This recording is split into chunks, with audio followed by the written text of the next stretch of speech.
Today on Sagittarian Matters, we discuss the Museum of Transgender Hirstory and Art, plus live reporting about the Golden Girls, and a snorkeling trip gone horribly wrong, with friend to the show, Chris Vargas. Stay tuned.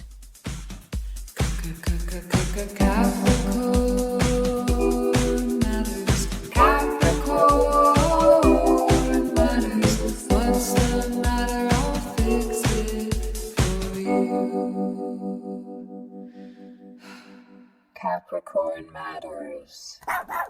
Chris Vargas is a Capricorn. He is also a Guggenheim-award winning artist, filmmaker, professor, and the founder of MOTHA, the Museum of Transgender Hirstory and Art. Chris and his collaborators have just released a giant, beautiful book called Trans History in 99 Objects. It's a compelling exploration of trans art, activism, and resistance. We'll be talking about the book towards the middle of the show. But first, I wanted to bring you this flashback to Christmas of 2022, when Chris and I hit the streets of Hollywood to see a production of The Golden Girls. Note, as is the nature of on-the-ground reporting, you'll hear some background noise from the mean streets of Hollywood in this recording. Please enjoy my episode with a very special friend to the show, noted Capricorn, Chris Vargas. Trigger warning for listeners. After we discuss The Golden Girls, and after we discuss Chris's book, we will be discussing a snorkel trip in Florida that may or may not include the existence of vomit.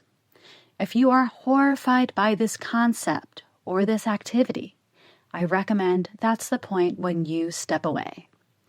But if you can stick around, it is one of my favorite stories. Thank you for your support and enjoy the show. Chris Vargas, different than producer Chris. Friend to the show, Chris. Where are we? And please describe where we are and why. We're at the Women's Club of Hollywood. We're about to see a production of a Golden Girls Christmas special with drag queens, but lesser famous drag queens than another Golden Girls production that's happening in January. Okay, Women's Club, not Women's Club. Woman's Club. One woman. One women's club. Possibly the wife of the person who wrote The Wizard of Oz. She was a member of the Women's Club. She was one. Yeah, she was the woman. We're in Hollywood, around the corner from the Magic Castle. Mm-hmm. We got here. I like to get places early because I always have anxiety about getting a seat. Me so too. It starts at 8. We got here around 7, a little after 7, and it was totally empty and strange. Well, there was another event happening that was clearly not the Golden Girls event, so that was confusing. We didn't know if we were in the right place. And then we finally, you were brave. You were like, we got to go in. Ventured in, and then a queen that operates this place, told us the place was double booked. Army had their Christmas party here before. Don't worry, have a seat. We'll get you some soda. So we go. It kind of also looks like a place where you go to a 12-step meeting. Yeah, absolutely. Yeah, a little churchy. Like that kind of chair, that kind of like event chair that you pull out. Stackable. Yeah. And like hookable on the side, there's like little hooks. Yeah, for rows, to make tidy rows. So we're kind of looking around. There's like kind of like the art from The Shining is on the wall. It's like very beautiful. Mm-hmm. You could see older ladies hanging out here.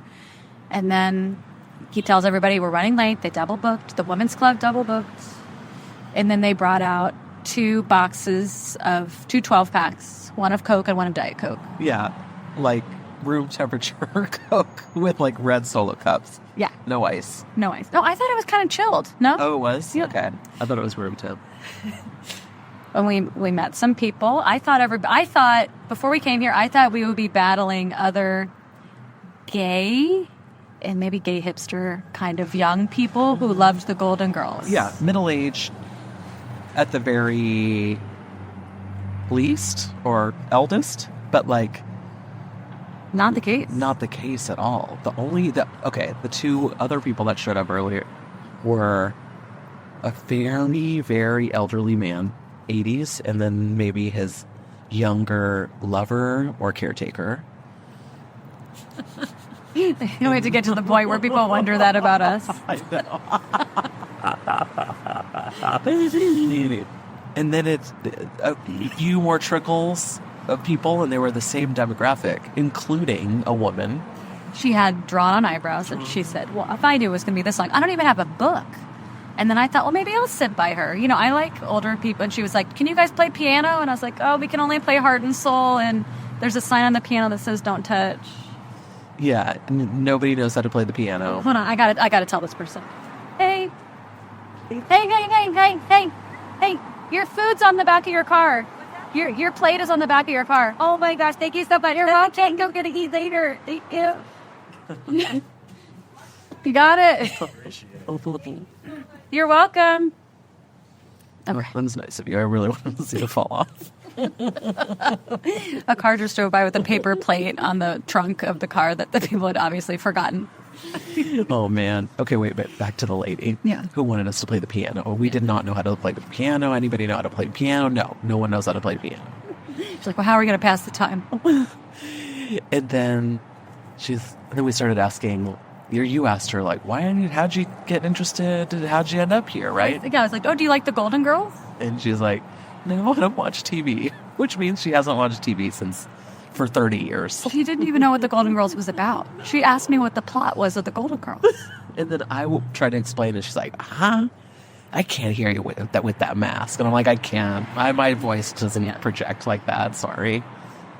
I was going to explain, like, the format of, like, every, like, ensemble sitcom.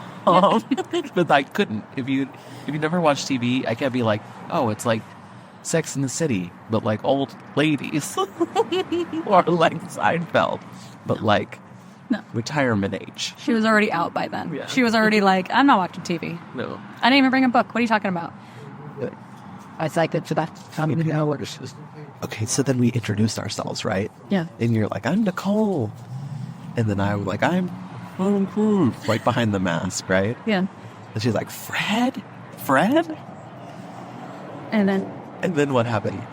And I'm like, no, Chris. And then she's like, oh, like Christmas. Oh, no, when her husband came, she was trying to explain your name. She was trying to explain your exotic name to her husband. So she said, Chris, like Christmas. And then he is like, no, she thought my name was Fred, right? And then he's like, Fred? No, yeah, Fred. His name's Fred. I was like, that's Chris. And he's like, no, I'm Fred. And then he's like, who's she about me? And I mean, that hits home a little too hard, but that hasn't happened for like 55 years. Why would that happen? I know. I look like a middle-aged man at this point. Yeah. Yeah. You are. Oh my God. Okay. There's more live reporting. That's confusing. So that was confusing. And then I was like, Chris. And he's like, I'm Fred. And then I was like, no, his name is Chris. And then his wife was like Christmas, which I think would be an incredible way for you to introduce yourself to anybody. I mean, I really don't have many opportunities to do that because people know the name Chris.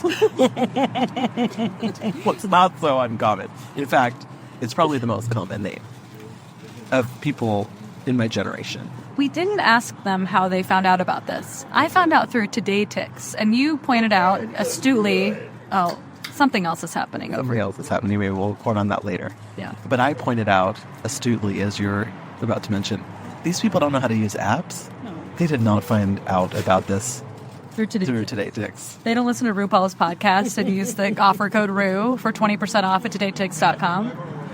There are people to our right. I don't even know how to describe this man with like so much work. He looks like, I don't know, from Zoolander or something. I don't know how to describe him. Yeah. Zoolander meets like Jocelyn Wildenstein. Like a little cat. He's getting cat lead, like that era of plastic surgery where you become a cat. They're drunk. They arrived early like everyone else. There's only like 15 of us here, and it was going to start at 8. It's 8:09. Yeah. And they're like, let's go. We need to go drink some more. So it looks like that's what they did. We've got some some sweatpants with some Gucci sweatpants and then some Gucci sandals or slippers, like Gucci fluffy slippers with no socks. And it's very cold. And fur-lined. Hopefully fake fur. Like a damn elf. wearing a leather jacket. Yeah. But now things have gotten very quiet, so we have to stop recording. Yeah.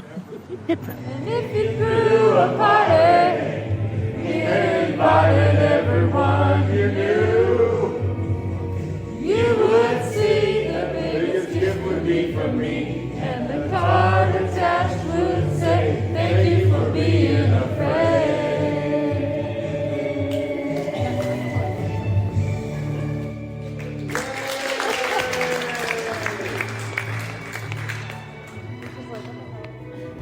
I'm taking What? a picture of the wine that those drunks left out at the venue. Can we talk about the roller coaster Oh my God. of events that we've just We're been gonna through? have to process this for about a decade. Yeah. There's a lot just happened. This was like a new landmark moment in our longtime friendship. Yeah, we had our first magical meeting, but this is landmark. This is a landmark occasion event that we just endured. Okay, so endurance, I think, is a key. So you sent a photo of the venue to your young companion, Yeah, and he was like, "Are you in a retirement home?" and I sent it to my older companion, and she said, "It looks like you're in an AA meeting." And I agree with both. Neither of them are wrong. No, neither of them are wrong. Okay, so They both nailed it. the group of people that showed up for this continued to be baffling. Uh-huh. It seems like maybe only a smattering of gay men. Less gay men than I would think it would be 80% gay men and then they're hags. I didn't think it would be older, dour, straight couples that didn't know what they were in for. Yeah. A lot of confused people.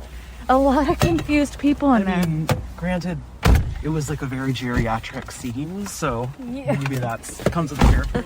But it wasn't geriatric people that were familiar with the Golden Girls, No. the hottest show from the 1980s and early 90s. No. And I want to say that, I mean, I just assumed every gay person knows Golden Girls from like across generations. You know, Yeah. people that didn't grow up with it, older people who maybe didn't watch it at the time that they, the appropriate time it was on air. Will you It's navigate just been us? in syndication for like a million years. Like, I remember watching it. No, you can't get away from it. No. You can't not watch it. No, you cannot watch it. Okay, so I wonder before I start driving, how would you describe? Okay, so there weren't very many people there. There was like Okay, how many people? What do you think? 25, If 25 max. maybe 25. So they probably had like 10 rows of chairs set up. Mm-hmm. And when we got in, a guy had a clipboard and he's like, okay, you guys are in the second or third row. But there were only people in the second. And the people were only in the first Third three and rows. fourth it was Almost totally empty. totally, it was, yeah. And so the guy who was wearing the Gucci stuff, it turns out he worked at a plastic surgery clinic. Yeah. The Catwoman guy. The cow. Yeah, Jocelyn Wildenstein with the full head-to-toe Gucci. Gucci athleisure.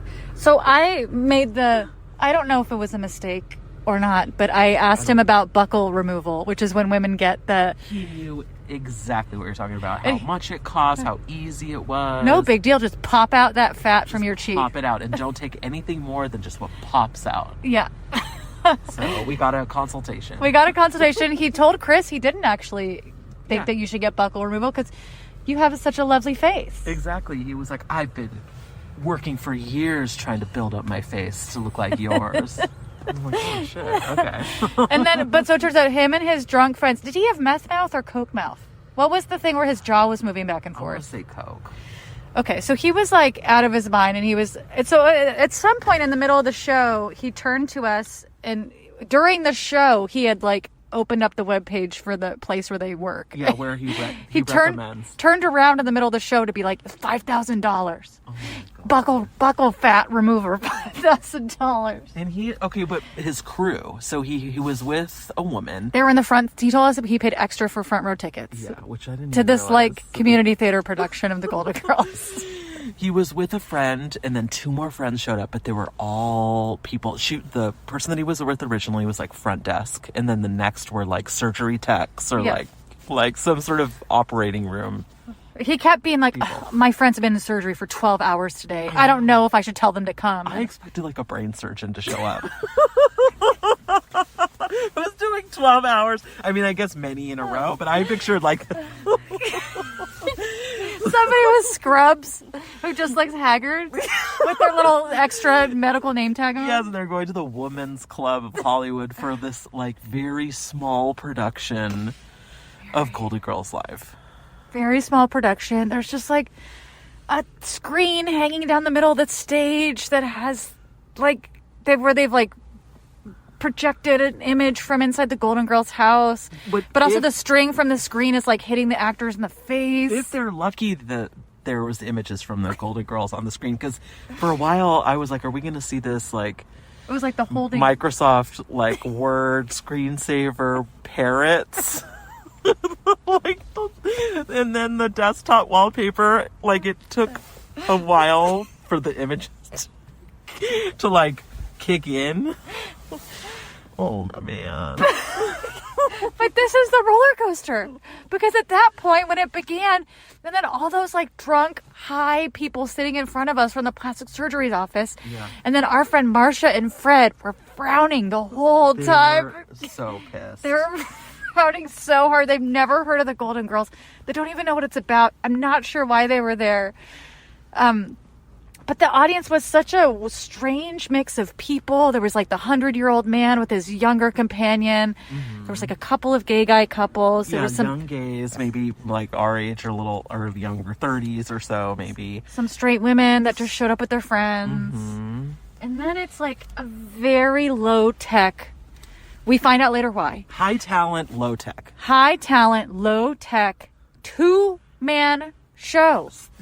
The two-man show, I didn't realize, like once I was like, wait, is this so low tech that like there's only going to be like Rose and Dorothy? But one of the actors... the first scene was so long. It was so long. The first scene was like an hour and a half, it felt like.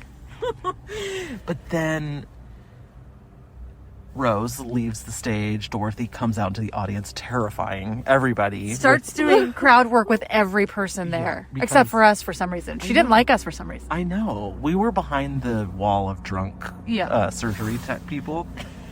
I'm sad that they didn't interact with us. I wanted them to clown on us because they were doing a good job. Oh, I know. Like asserting their power over the audience. I felt like the person who played Dorothy really had Dorothy's body down. Mm-hmm. Really, she did a good job being Dorothy. Oh yeah, but then the other person who played Rose, Blanche, and Sophia, was a genius. Like could do impressions of anyone. And then at the end, I mean, I don't want to ruin the end, but also did an impression at the end. So it was like at first it was slow going because the first scene is like way too long. Way too long. The first scene is way too long, and you're kind of like, oh my god, this is just two Golden Girls. What's happening? And then like the drunk people in front of us kept like shifting and talking, and then I guess the other two techs showed up, so he went out to get them. And then after like rustling paper, talking to one another, full looking volume on their phones, even though we were asked to not look at our phones. They were sitting in the front row looking at their phones and rustling paper and talking full volume. And there's like not that many people. There's like 25 people there. Oh my god. I was horrified. Like for all of Sophia's part, I was too preoccupied with them because I was horrified that they were making so much noise. And I could see the actors noticing them fucking talking. And sometimes when they could like insert it and make reference to the drunk people in the front row. Yeah. But oh my god. I was also too stressed out to even pay attention to Sophia's scene. It was like the codependent in both of us. Like, you're not following the rules. You're breaking the rules. This is not how the audience is to behave. But also, like, there's two people right in front of you. They can hear you talking. We're not looking at a screen. How I felt so disrespected on their behalf. Oh my god. Yeah, and that's when the guy turned around with his cell phone to show us that we could get our fat sucked out of our jeans for $5,000. We were both like, like turn back around. So then but after Dorothy did her crowd work where she made a joke about the father-daughter in front of us being a couple, shortly after that they left. And then the father-daughter team left. That's who left was father-daughter. Maybe they weren't father-daughter. But they left and Dorothy made a joke about it. Mm-hmm. Okay, we're all fine. But then in between scenes, all the drunk, loud, crinkling people left. So then the front row was like half empty. And so then we went to the front row. Yeah. Which I think was a good move, except I wanted Dorothy to do more crowd work so then we could interact with her. I felt like we got shortchanged. I do too. Yeah, we're going to have to go back. Well, we can. But who was it? Oh, Blanche. One of them, the one that was doing every other role came out as Blanche and was like almost giving a lap dance to the guy with all the plastic surgery before he left. Yeah, they identified him as the hot one of the audience that they can then direct like their sexual jokes at, which I would not, I mean, that's who they had to choose from in the audience the hot guy. It is so wild that we live in LA and that a person looks like that and he doesn't even have a Hollywood job. He just looks like that. He just works in a plastic surgery office. Yeah. But I'm just like, to what end? Like, what is it? What's the point? Anyway. But he was very nip tuck. He was, but his crowd wasn't, which I was surprised by. I'm so confused by the whole, I'm like, why would you spend like tens of thousands? Anyway. So, he was definitely on drugs. They were on drugs. They left. Well, after they left, I feel like things were nice, but it was not very long that we were there. I know. They couldn't sit it out. No. I'm just like, you're sitting in the front row. It's a very small audience. You're in. Yeah. We're all in this. And this isn't going to last all night. No. It's like a sitcom format. It's going to wrap up soon. It's not Angels in America. No. It's not Trangels in Tramerica. Oh my God. No, I know. Like I started to get, I understood the structure of the show and I knew it was going to end. Why did they have to leave so soon? I don't know. And then so you could tell the actors, so it started late because there was the army booking thing that happened where the army was having a toy drive for children. It started late and then like apparently like they had some comedy of errors where like half of the crowd couldn't come because they all got COVID. Okay. Let's address that. Okay. So after the show, the actors like come out of character and then they talk about why there isn't anybody in the audience, which First of all, they say that they're husbands. Which is so cute. Oh my God, they've been doing this for 20 years together as husbands. And the one who plays all the characters writes and directs. Yeah. Oh my God. So talented. And was super fine when we saw the picture of him without all of his Estelle Getty makeup on. A total like gym queen. Yeah. Okay, so then all the reasons why everything. Yeah, and then he's like, well, tonight we had 9 cancellations because people had dinner reservations. Is that what he said? Yeah. And then 17 other people, canceled because they were concerned about the surge of numbers. I thought it was because they got COVID. Oh. Or he said because of COVID. Oh, because of COVID. Yeah. I was like, okay, yeah, all right. But that's 26 people, if I could do math. Yeah. That's only like 2 more rows. Yeah. Or 1. And it was a huge hall. It was a huge hall. Huge hall. And then they said they have the Golden Girls couch, but UPS didn't send it here. I think that I know they were coming from New York because I think I got advertised that when I was in New York in October, I think they got advertised to me there, which is why this, like, I was like, oh. Yeah. Here, because I was on a real Golden Girls kick. Right. At that point. But I was confused. Like, why was there? I guess they had been traveling, but so that's why I asked. Like, are you based here? Why is your stuff not here? But so like they didn't have the Golden Girls couch. They took a couch from the hall, and then like whenever they had to make a telephone call, they like used a cell phone. Or at some point, Dorothy did the thing with her hand, where she was talking into her hand. They should have had a banana up there. But that just shows they're professionals. They were just working through it. Yeah. They were like, bitch, we've done this for 2,000 shows. I'm going to use my motherfucking hand to answer the phone. Exactly. And they would make jokes about, like, the props being, like, not correct and how the blocking on the stage was not what they rehearsed because it wasn't their usual props. Yeah. So it was a real roller coaster. Because there was times at first where I was like, oh my God, do I have to leave my body for the next 2 hours? And then I would get into it, and then I was stressed out because of the drunk plastic surgery people. And then I was like, oh my God, Chris, go look at Marcia and Fred. They're frowning so hard. I can't believe it. And then at the end, they came out and they were like, and we're husbands. And I was like, oh, God bless you. God bless us, everyone. I was totally on their side. Oh, yeah. Yeah, full 100%. It was like, I am with you. I hate the drunk people. I hate everybody who's not fully 100% on your team. I will be on your side for everybody who's not. I give this experience like I don't know what thumb I give this experience. I don't think I can give it a thumb. It's not a thumb. It's an A+. It's an A+. It's a win. I think we gambled and we won. Yeah. Like when they said they were husbands, I was like, oh, bravo. Okay, but wait. What? So they wanted to apologize for starting late because of the double booked venue situation, and the one guy does an impression of Judy Garland. Oh yeah. And did a sample for us in Sophia drag as Judy Garland, which was like layers of gay. Yep. Like layers. Can they be on your billboard? Yes. And did an amazing impression of Judy. Like this person is like a master at impressions. And didn't they offer us free tickets because they do this every Saturday or will for until February or something? Yeah. We gotta go. We gotta go. And he totally inhabited Judy Garland immediately in his Sophia drag, holding Sophia's purse, being like, everybody little. It was layers of gay icon, yes. like just embodied in one human. It was beautiful. Can they be in the Museum of Trans History? Yes, that person is a walking museum of trans history and art. And art. Chris, thanks for your live reporting for the podcast. Thank you. It was a pleasure. The book itself is huge. It's like 7 million pages. It's hardcover, it's lavender, it's embossed. Can you quickly describe why did you decide to title it In 99 Objects? So the project, MOTHA as an institution does a lot of projects that mimic the practices of other institutions. So there are these books that are the original inspirations for this project. The first one put out by the British Museum called History of the World in 100 Objects. And that pulls from like the British Museum's extremely problematic collections, right? They're just like the example of like colonial plunder. And then the Smithsonian did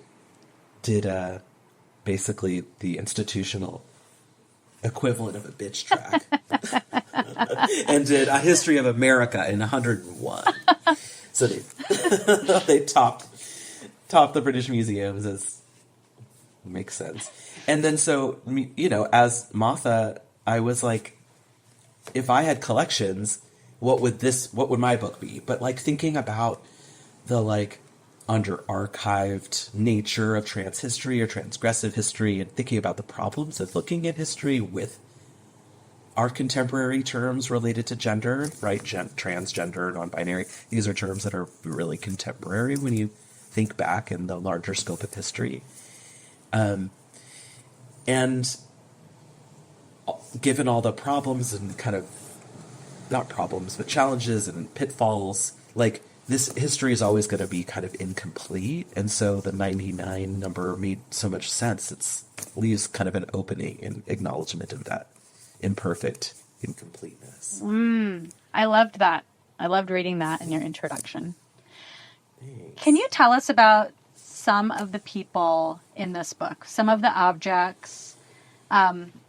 I specifically have an interest in the kookier side of people or people that are more eccentric. Me too. So, Me too.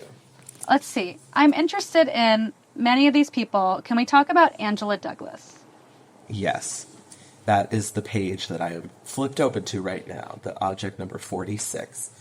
And maybe I should back up too and talk about how the book is organized, just to put this object in context.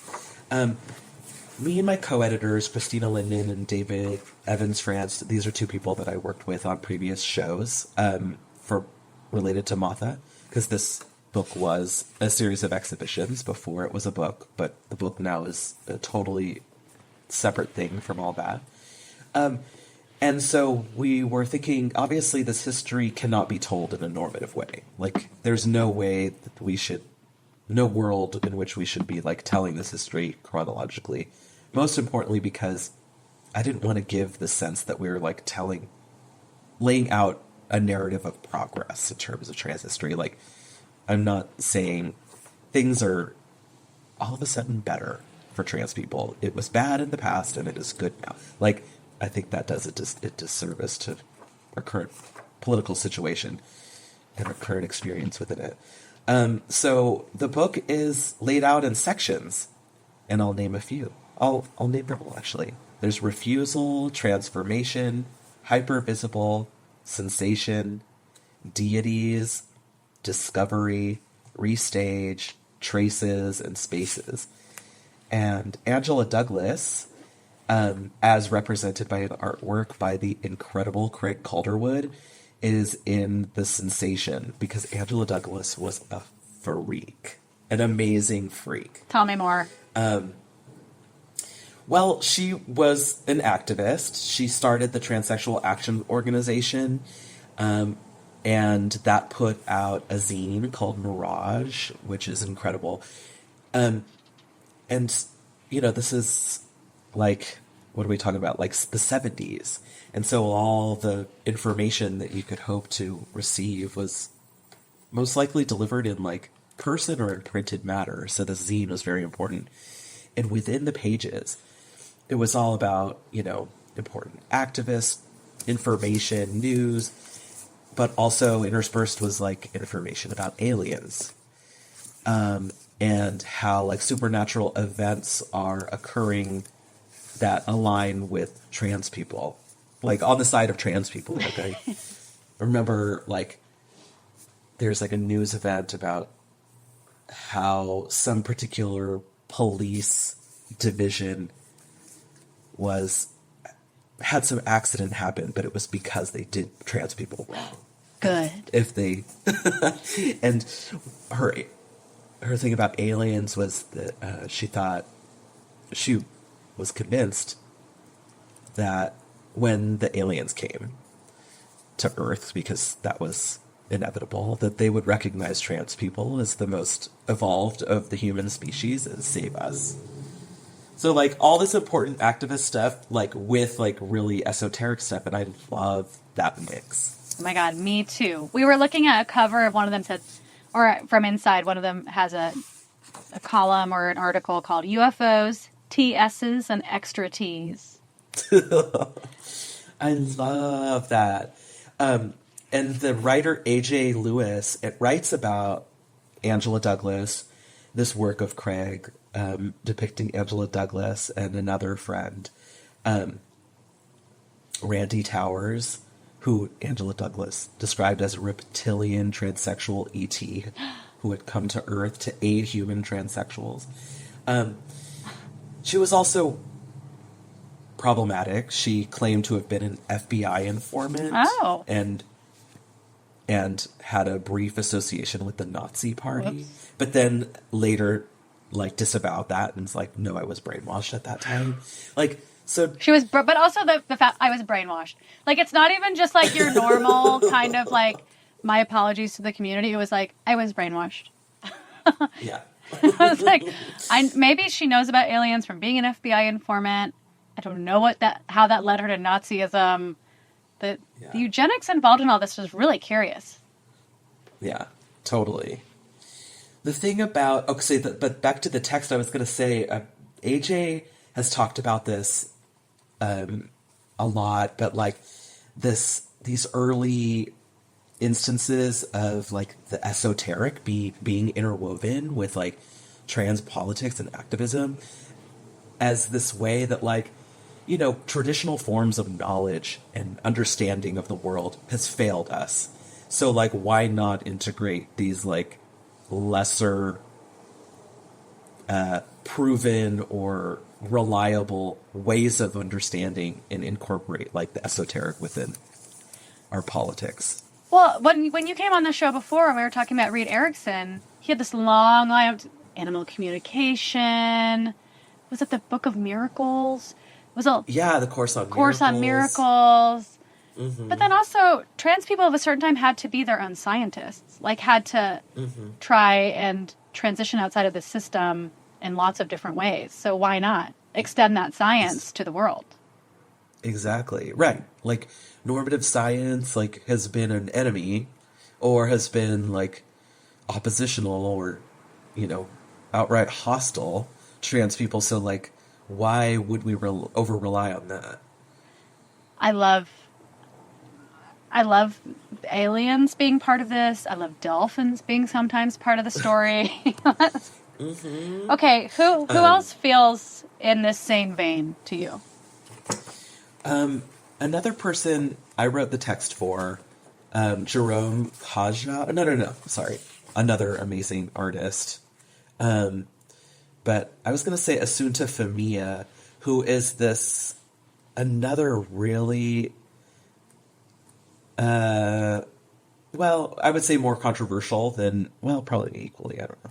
Depends on who you ask. Controversial figure, compared to Angela Douglas, but was basically known around town in the Bay Area as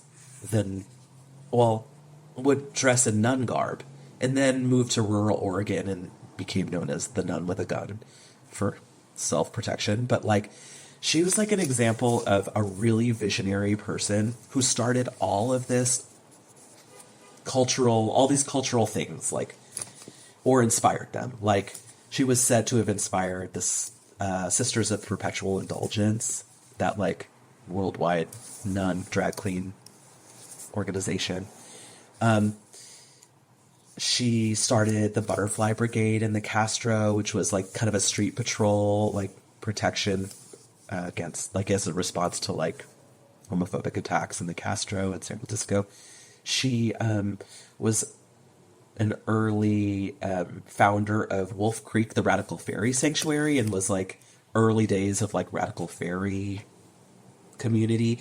But, like, in all instances, she was ousted for some reason because she was difficult or, like, totally visionary, but then ultimately, like, ended up in conflict with other people. Like, a hard person to get along with, but, like, absolutely incredible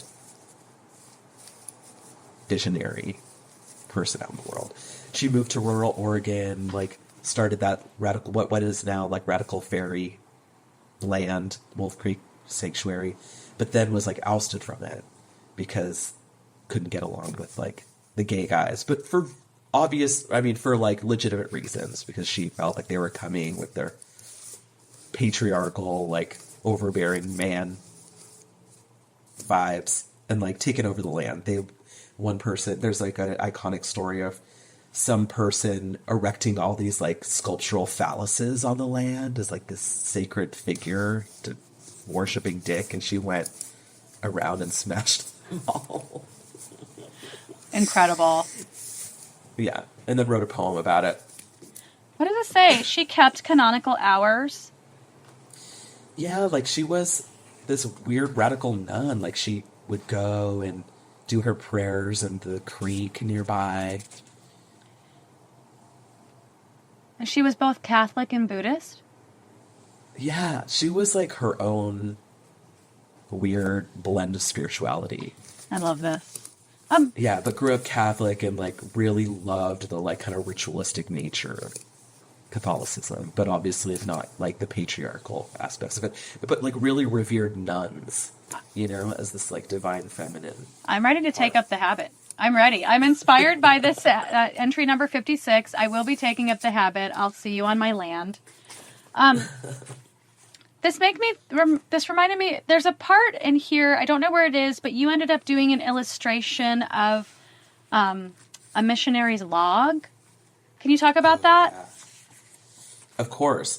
So this is the register, or this, like, this book that's kept at the Mission San Jose, and this could not be represented by a photograph because the Catholic Church, the Archdiocese of that region, would not allow us permission. Did you ask? Yeah, no wonder, because, you know, the transgressions, the evilness of the Catholic Church knows no bounds. But why this is... So actually there's a lot of illustrations in the book by me, and these are connected to things that can't be represented, either because they're not archived, or maybe they didn't exist, or they're in a vault somewhere, an evidence vault. But in this case, we didn't get permission, so we're like, fuck off. We have a snapshot of the book because my co-editor, Christina Linden, had done research in the archives there, so she had pictures. So we used that as the guide. But within that book it's basically they're recording baptisms and renaming, and in this case, regendering of indigenous people of California. So this is in the colonial period of California when Spanish missionaries were building all these missions and then enslaving indigenous people in the region and converting them to Catholicism. So, and then renaming them, giving them Spanish names, and then, you know, in cases where like they didn't understand one's gender, their kind of cross-cultural illegibility of like maybe a third gender within a community is then like regendered as some sort of normative gender according to the Spanish missionaries. They just flip a coin and they're like, here's what's on your Catholic birth certificate. Exactly. Oof. Chris, do you have any last people you want to tell us about? There's so many people. I mean, there's so many people. in this book. Is there anyone who feels like the most bitchy or the most problematic person for whom you wish that you could sit down and have a conversation? Oof, there's so many. I mean, you can't do this project without like dealing with some difficult people or difficult like figures in history. I mean, there's so many traumatic objects in here, but there's also really wonderful things. So much good artwork. I love P. Staff and Candace Lynn's Hormonal Fog, which is entry 17. It's like this hacked fog machine. Sometimes it's like an aromatherapy diffuser, but when it gets exhibited in galleries, it's like emits this tincture that is like testosterone suppressing. Oh my God, incredible. Yeah, I love that work. Pippa Garner is this cool, amazing artist. Don't you love? Yeah. You've seen her illustrations. She also does sculptural work, and this one is this amazing embellished walker. Like as an older person. Oh my God, I love her. Yeah. She's like, her illustrations of all her like weird kooky inventions. She's brilliant. God, we have like it ranges. There's Tootsie's dress from the movie Tootsie. Do you know that I named a dog Tootsie as a kid, inspired by that movie? Really? Yeah. Amazing. This text is written by Chris Strayer, whose essay I read when I was in college, wrote this really important essay that lays out the conventions of the quote-unquote temporary transvestite genre within Hollywood movies. Oh my God. Of which Tootsie is an example. You know, where like somebody is, like Mrs. Doubtfire, they're trying to gain access to something by way of cross-dressing, but then ultimately in the end, you know, normativity is restored and then they get to be their whatever gender. What does the essay say? Basically, like that there's these moments where it like offers all these possibilities of like trans identification and like queer identification, because you have these like cross-gender like mishaps, romantic mishaps. Think about like just one of the guys where this person dresses up like a man to do journalism, be taken seriously as a journalist, and then like starts a romance with a guy, and then obviously like externally it looks like two gay guys like gonna kiss, but then don't worry, she reveals don't worry, she like literally opens up her chest to like show boobs, or her shirt to show boobs. But like there's these like moments where there's this like, queer possibility, but then like living in that queer possibility was so important for people looking at representation like that, where like for me I was like, oh my God, oh yeah, this trans masculine gay kiss is gonna happen, but you know, ultimately it's straight. Chris, this is a beautiful book. I mean, I don't know if I'm sure. It just feels like an overwhelming amount of like souls and spirits and like histories are being honored in this book. Just to get, really earnest with you. I love it. So it's such a special project. It's huge. I know that I've been talking more about the kookier people in here or the more esoteric, but there's so many different important artists and thinkers and historical moments. I feel so grateful that you put all this together. Thank you. It was a labor of love. It took so many years. I will never do something like this again. It contains over 175 contributors, which is like such a feat. I feel so honored to like bring all of this work together, but also never again. Are you officially a historian and a museum curator? I'm like unofficially all of those things. I feel that this book now can be the book that you that one puts on their head in a grace and poise class. Trigger warning for listeners. Snorkel trip in Florida. Vomit.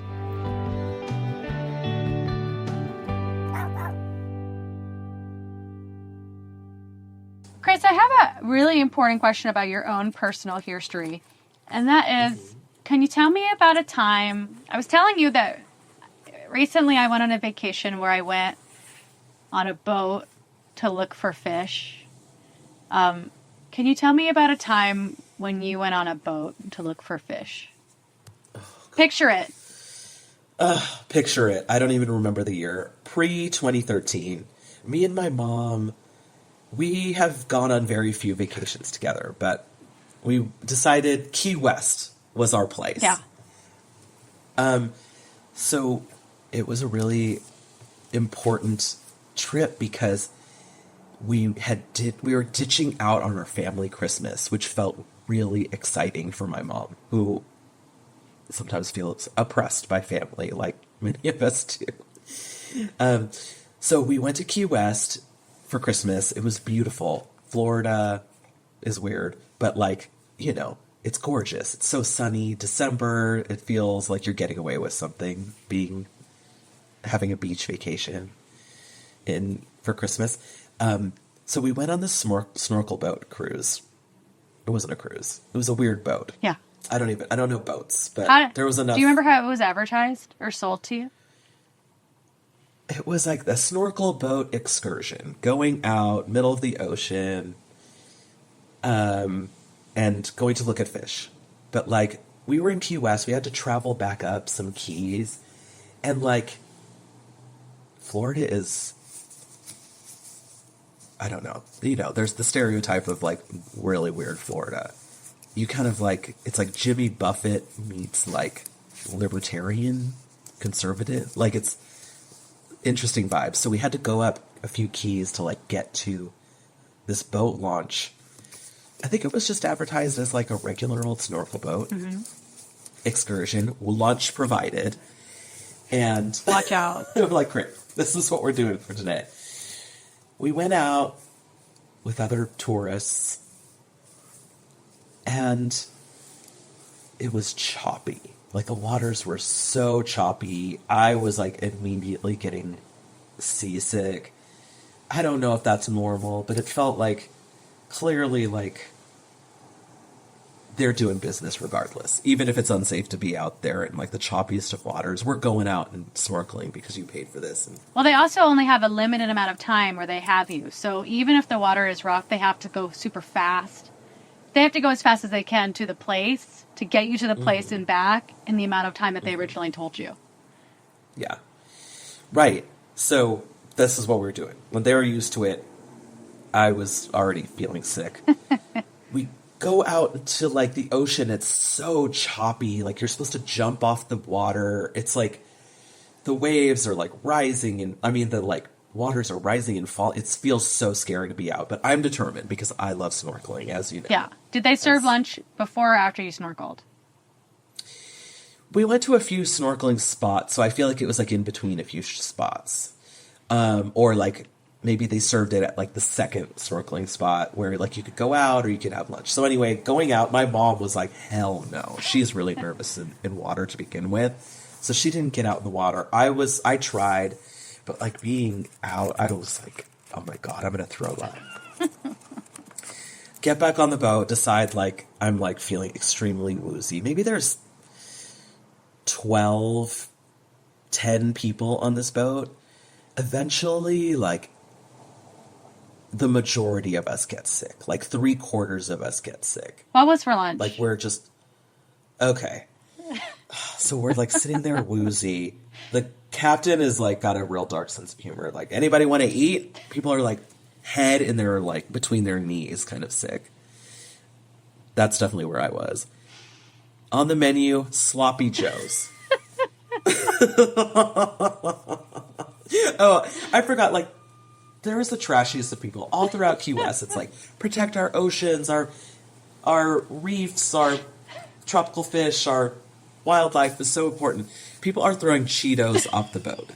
And because there's all this fish, and the fish know that when there's boats, there's, like, potential for food, right? So, like... People are throwing Cheetos off the boat to the fish? Yes, and they're, like, coming up to the surface and almost out of the water to, like, get the Cheetos, and my mom was like, whoa, this is kind of funny. Like, what happened to, like, saving the wildlife? Yeah. Feeding a manatee a hot dog? Yeah. People, okay, so it gets, like, it goes from bad to worse. Okay. Eventually, people are throwing up. I'm throwing up. I was like, I gotta throw up. I can't, definitely not eating Sloppy Joes. Can I have a ginger ale? I eventually throw up. I go to the back of the boat, because there's not that much difference between the front and the back, but, like, still, for discretion, there's multiple people throwing up off the back of the boat. And like I said, the fish know when there's boat, there's human food, there's Cheetos to be had. Okay.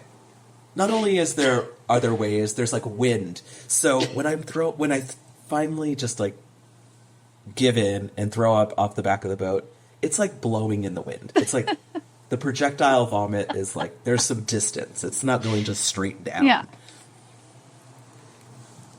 The fish are jumping out of the water to, like, meet the chunks mid-air.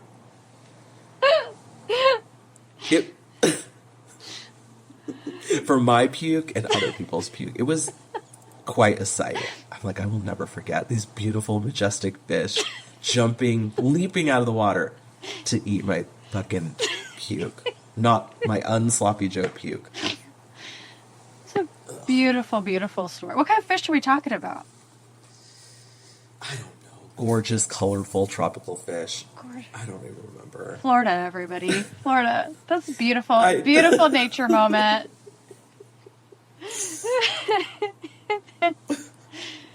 It was so gross.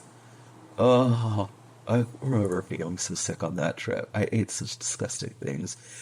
Like key lime, chocolate-covered key lime slice frozen on a stick. Yum. Doesn't that sound so good? Yeah, and then you just chunked it right into a fish's mouth. Yes. Just horked it right into a manatee's mouth. Oh, man. Sagittarian Matters is hosted and produced by me, Nicole J. Georges, with help from Ponyo Georges. Our executive producer is Chris Sutton, and our editor is Shauna Polly. Carolyn Pennypacker Riggs composed and performed our theme music. Please leave your 5-star reviews for us on iTunes or wherever you get your podcasts, and find us on Instagram at Sagittarian Matters. You can support our show on Patreon, patreon.com/Nicole J. Georges. Thank you for your support. See you next time.